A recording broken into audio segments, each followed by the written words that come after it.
what's Blackadelic? That's when your cash is really fast and your ass is smelling. Can't you tell it's bad when you grab your head and feel pain in your back and belly? I would take it back.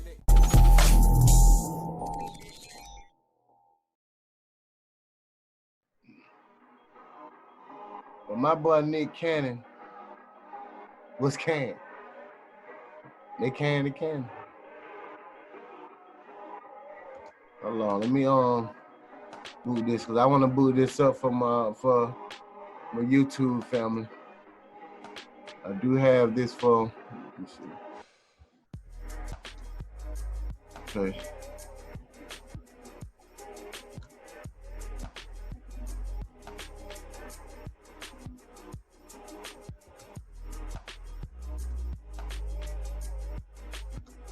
All right, Kel, I want you to let me know if you can hear, love. All right. I'm still here.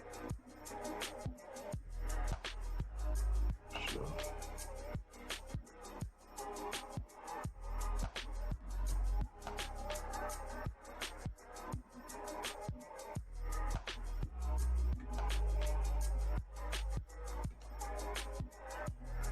All right, my YouTube family, I know y'all see this. Guys, Queen, let me know if you hear. Let's go to what it really is. Can you hear that? Mm-hmm. Yeah. This All right. is with the one with I'm not on the site, but I'm reading the No, did you hear it? about him being fired when he was going to put the group. Yeah. So they fired my boy Nick Cannon, man. Viacom severed all ties with Nick Cannon. He did an episode on his his podcast show, The Cannon Class, with one of my guys that I do look up to when it comes to the scholarship and his knowledge. Professor Griff, former member of the rap group Public Enemy, and purveyor and a fellow warrior in the fight for justice for the Black community. But Nick Cannon had Professor Griff on the show, and they had a conversation, and that conversation went a little like this, family. Let's go to what it really is then. When we talk about the power of melanated people, when we talk about who we really are as guys, and understanding that our melanin is so powerful and it connects us in a way that the reason why they fear Black, the reason why they fear is because the lack that they have of it. So then when you see what Dr. Francis C. Wellesley talked about is that fear in that genetic annihilation. Deficiency of when you have a person that has the lack of pigment, the lack of melanin, that they know that they will be annihilated. So therefore, however they got the power, they have the lack of compassion. That melanin comes with compassion.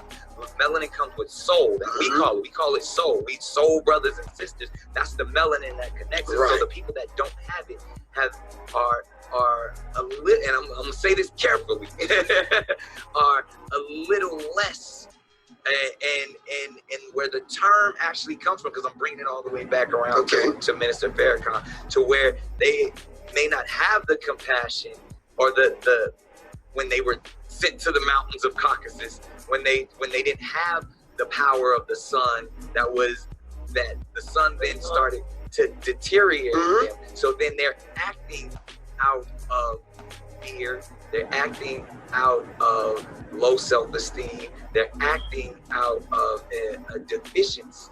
So therefore, the only way that they can act is eat.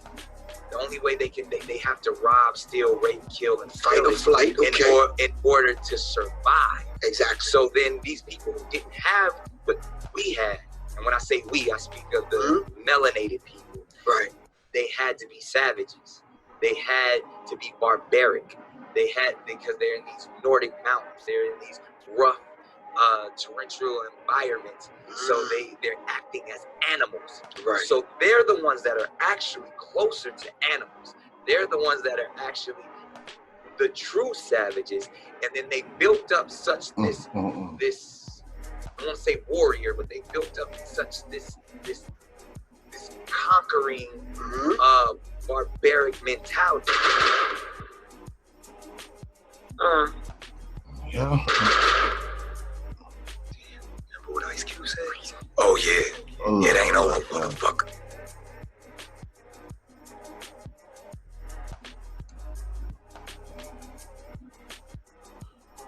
Queen. Huh. Yeah. There's a line on it. Definitely here. So,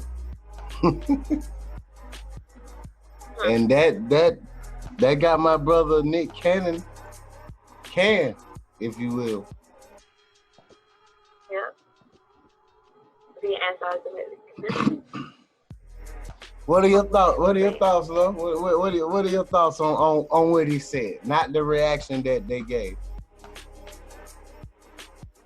Wait a minute, hold on. Before you go through, before you go through it, I'm gonna just read the storyline and give it a little more context. You know, saying we just heard. Like as TMZ report, Nick Cannon has been dropped by Viacom CBS after he made an anti-Semitic comments on his podcast. The announcement came Tuesday afternoon amidst a downpour of outrage and backlash toward the Wild 'N Out star after he made very controversial claims on his podcast that many consider deeply troubling and downright hateful. Turns out, Viacom agreed. They severed ties on Tuesday, stating, Viacom CBS condemns bigotry of any kind and we categorically denounce all forms of anti-Semitism. We have spoken with Nick Cannon about an episode of his podcast, Cannon's Class, on YouTube, which promoted hateful speech and spread anti-Semitic conspiracy theories. While we support ongoing education and dialogue in the fight against bigotry, we are deeply troubled that Nick has failed to acknowledge or apologize for perpetuating anti-Semitism, and we are terminating our relationship with him.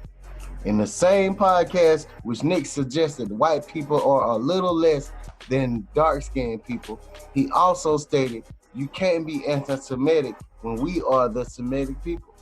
He went on, when we are the same people who they want to be. That's our birthright. We are the true Hebrews. The true Hebrew Israelites, the first people. I mean, like I said, my views on that, I'm behind him. I definitely support, he was right. They were mad. That's only, I mean, it's not even hard to express. He told the truth, they got mad. It is what it is. Right.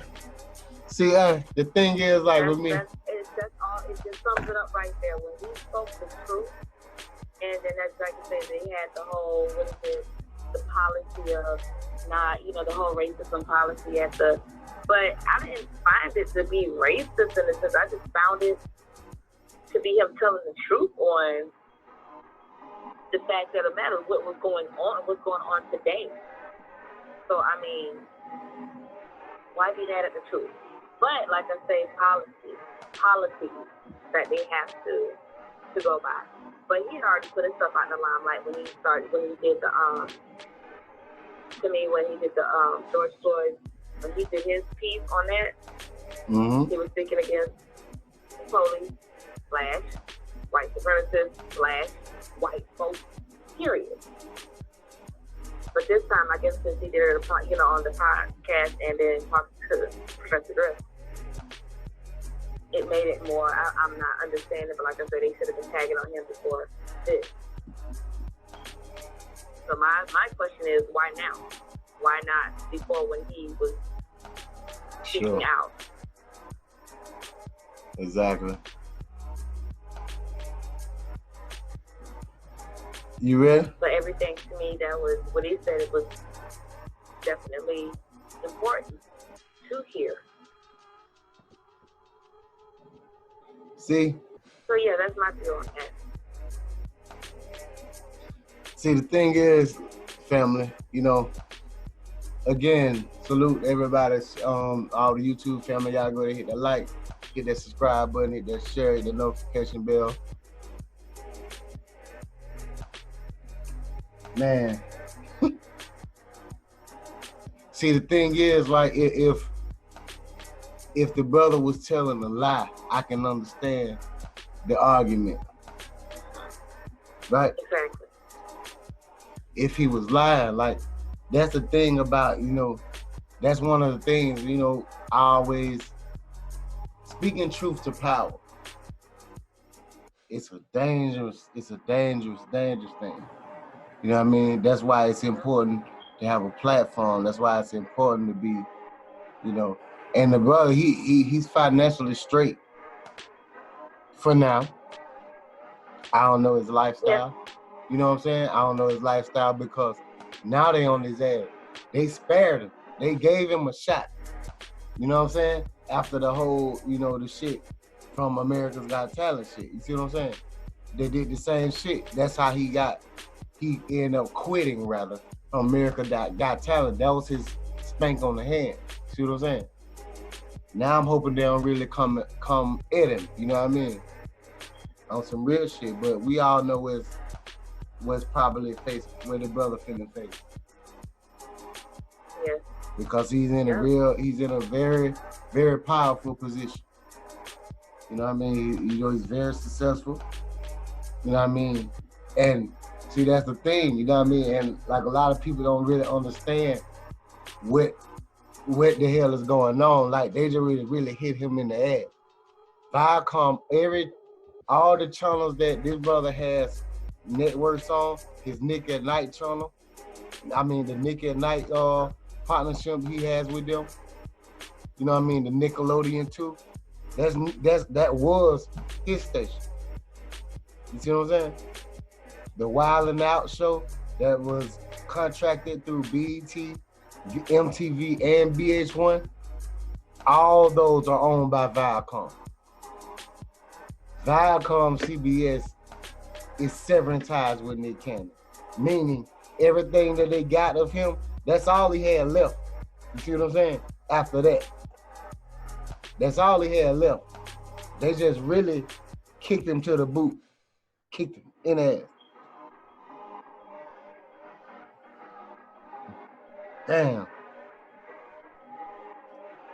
See, that one, like, you don't have many like him, and then I'm gonna be honest, man, and like I gotta, Fred said to the people, he was one of them ones I was never sure about. I was always iffy about Nick Cannon, man. You know what I'm saying? I was always unsure about him. But brother, that stature, man, that knows what he's facing. He knew what he was always doing. Always had, you know what I mean? He had everything lined up right there in front of him. He took that chance for the cause. For whatever this fight is that we fighting for, he put it on the line. He knew he was treading a thin line every time he invited those controversial guests up there that always challenged the status quo, challenged the, the establishment, the elite, the oppressors, right? From Professor Griff to Tariq Nasheed to Nur Muhammad to Minister Tony Muhammad. He done had them all up there. Like Charlamagne and the Breakfast Club, they do it too, but see, they don't tread the line. They tread the line, rather. Nick don't tread the line. And they got tired of it, man.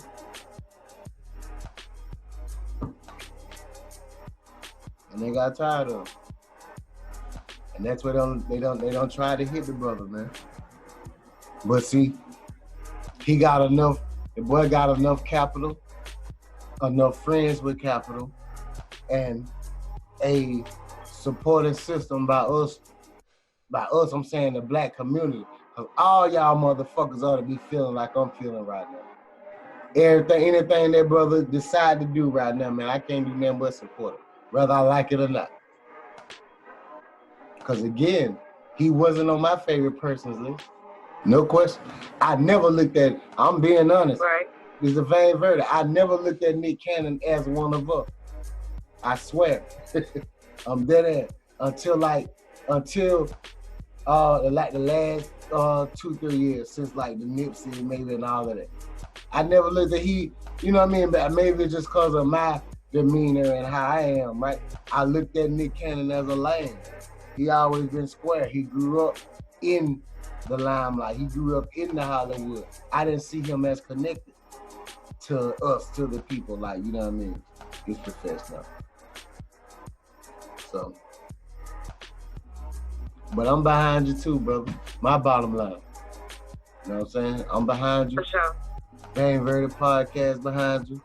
You know what I'm saying? You matter of fact, nigga, you got enough bag, reach out. Let's do it. Let's get it. 90 you know what I mean? seconds. Let's get it. We got enough. We can make some shit happen. You know what I'm saying? Hold on. See, so talk to me, Q. What you think? No, like I said, just to piggyback off what you're saying, it was basically the same way I felt before, looking at him as the before person, and then watching him mature, and then, like I said, go through the things that celebrities go through. Like I said, he's always in that limelight, but he grew through that. Facts. So that's what I'm looking at now, as far as what he came from, his lifestyle that he lived, and how he educated himself through, like I say, knowledge and power. The people he put himself in contact with to find himself. And through that, he showed the better part of himself by what he's doing now. Like I say, he just sacrificed himself. So I salute him. Definitely, Miquanna Forever, definitely right now say that she got Canada, I got your back, dog. I'm with you all the way. Facts, man. So yeah, the same thing here. It's fact. It's fact. Man. But yeah, man, and like, so I'm really curious to wonder where Nick's next step is. He's yet to, you know, like, to release a statement afterwards, unless he done released something Right. since we've been on air.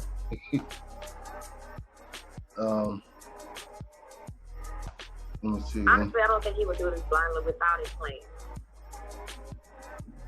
Because he knew what he was. I think he knew what he was sacrificing. Well, I'm not really sure. I don't know, because again, to me, he didn't say nothing disrespectful. You know what I'm saying? To me, like I say, even what we just listened to, the clip we just listened to, got him fired, got him, you know, his relationship severed from, you know, the white company that was paying, you know, basically. But I didn't hear nowhere in that something that was just too much to bear.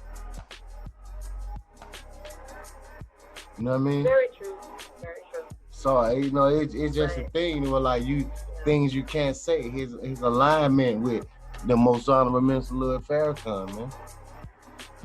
You know, that's how the conversation started with him and Professor Griff was talking about. You know what I mean? So, you know, and of course, you know, Farrakhan is an arch enemy of the government and will forever be until he leave the earth.